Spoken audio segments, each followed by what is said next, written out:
Have you ever met someone who was absolutely certain they were right, despite being completely and utterly wrong? Someone who walked into a room like they owned the place, spouting nonsense with the confidence of a Nobel Prize winner? Of course you have. We all have. Maybe you've even been that person. I know I have.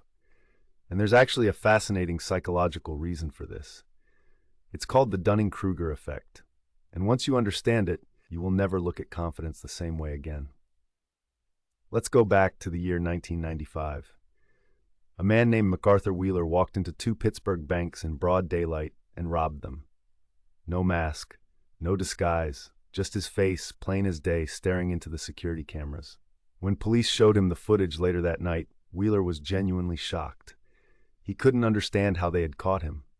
Because, you see, Wheeler had rubbed lemon juice on his face before the robbery.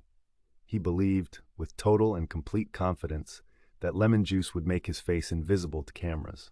After all, lemon juice can be used as invisible ink, so the logic seemed airtight to him. This story reached a psychology professor at Cornell University named David Dunning, and instead of just laughing it off, Dunning asked a deeper question. How can someone be so incompetent and yet so completely unaware of their own incompetence? He brought in his graduate student Justin Kruger, and together they designed a series of experiments. They asked college students to rate their own abilities in logic, grammar, and humor. Then they compared those self-ratings to actual test performance. What they found was extraordinary. The students who performed the worst consistently rated themselves as above average. Not just a little above average, way above average. They were in the bottom quarter of performers, yet they believed they were in the top half. Meanwhile, something equally strange happened at the other end of the scale. The students who performed the best actually underestimated themselves. The most competent people thought they were merely okay. So we have two simultaneous illusions happening at once. The incompetent think they're great, the experts think they're just average. This is the Dunning-Kruger effect. But why does this happen? Why are our brains so spectacularly bad at judging our own abilities? Here's the cruel irony at the heart of it all. The very skills you need to recognize a good answer are the same skills you need to produce a good answer. If you don't know enough about grammar to write correctly, you also don't know enough about grammar to recognize that your writing is bad. Your ignorance is invisible to you. It's like trying to see a color you've never seen before. You don't even know what you're missing. Think of it like a mountain. When you're at the very bottom, you can't see how tall the mountain really is. All you can see is the little hill right in front of you. You think, hey, this isn't so bad. I've basically climbed this thing. But as you start climbing, the true scale of the mountain reveals itself. You see peak after peak stretching above you, and suddenly you feel very, very small. This is the famous curve of the Dunning-Kruger effect. At the start, confidence is sky high. Then, as knowledge grows, confidence actually crashes. This valley is sometimes called the Valley of Despair. It's the moment you realize how much you don't know. And then slowly, as real expertise builds, confidence rises again. But this time it's earned. This time it's grounded in genuine understanding. Let's make this concrete with a real example. Imagine someone who just watched their first cooking video on YouTube. They made one pasta dish. It turned out pretty good. Suddenly they're telling everyone at dinner parties that they really understand Italian cuisine. They're critiquing professional chefs. They're considering starting a food blog. This person is sitting on top of that first peak. The peak of Mount Stupid, as some people call it.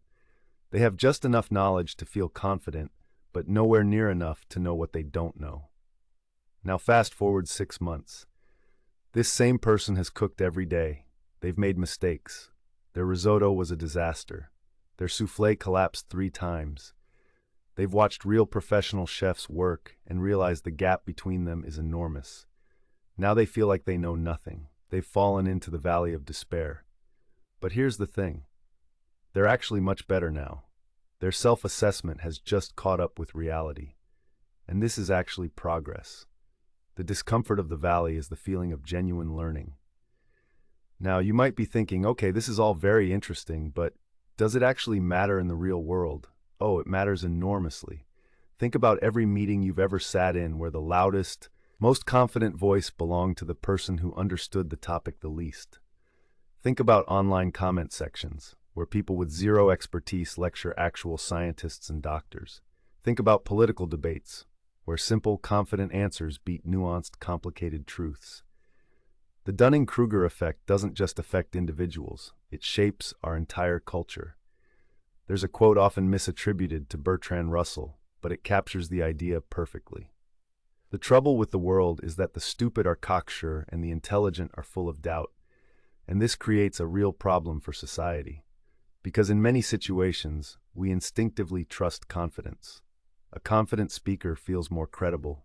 A decisive leader feels more competent. We evolved to follow people who seemed sure of themselves because hesitation on the savannah could get you killed. But in a complex modern world, the most confident person in the room is often the most dangerous. So what do we do about this? How do we protect ourselves from our own Dunning-Kruger blind spots? The first step is genuinely humbling. You have to accept that you are almost certainly overconfident in some area of your life right now. Not maybe. Definitely. We all are. The question is just where. One powerful exercise is to try to explain something you think you know to someone else. Really explain it from scratch.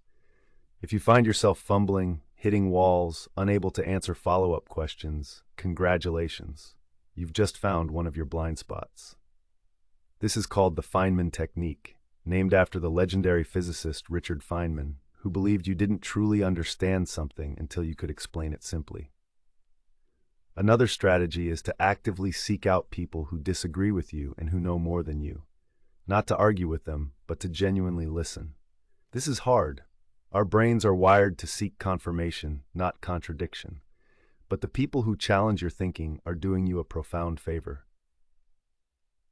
Here's something beautiful, though. The Dunning-Kruger effect also contains a hidden gift. Because if the curse is that we don't know what we don't know, then the gift is this. Every single time you discover a new gap in your knowledge, you've grown. The moment of feeling stupid is actually the moment of becoming smarter. That uncomfortable realization, that sinking feeling when you realize you had it wrong, that is not failure. That is the entire point. That is learning happening in real time. So the next time you feel absolutely certain about something, pause for just a moment.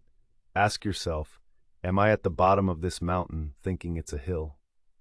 And the next time you feel overwhelmed by how much you don't know, take heart. Because that feeling means you've climbed high enough to finally see the real mountain. And that is something the person at the bottom will never understand.